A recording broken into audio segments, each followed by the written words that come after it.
On a la chance aujourd'hui d'avoir au niveau des cabinets la possibilité de s'installer une salle de cryothérapie corps entier. C'est quelque chose qui nous fait pas mal avancer en fait dans tout ce qui est physiothérapie.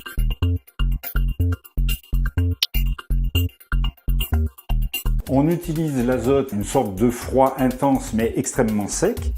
L'azote, là, nous permet de travailler globalement et d'amplifier les effets avec une provocation d'un choc thermique.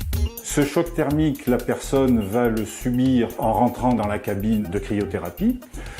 Il rentre avec la tête qui reste à l'extérieur de la cabine. Il subit un froid intense à moins 130, moins 160, il garde une certaine mobilité à l'intérieur de la cabine. Et au bout de 1 à 3 minutes, on fait ressortir la personne qui va à ce moment-là avoir une phase de retour au calme, de repos, puis on revoit la personne en thérapeutique pour profiter de l'effet du grand froid et faire notre rééducation sur différents domaines.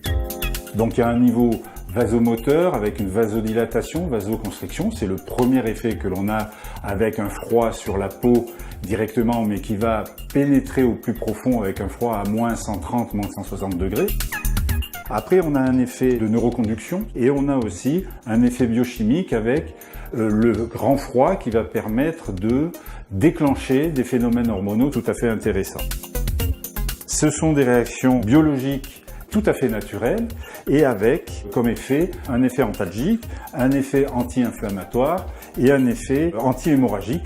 Donc c'est en fait toute une série de réactions en cascade qui vont jouer sur l'organisme et dans des pathologies différentes.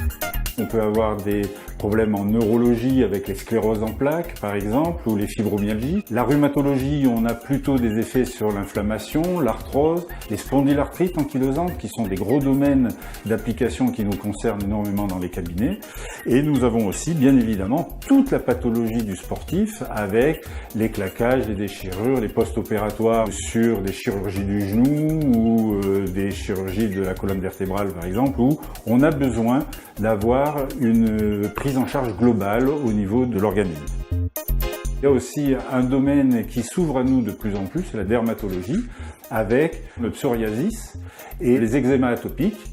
Là, on a des effets encore très intéressants. Il y aura probablement des tas de protocoles qui vont se faire.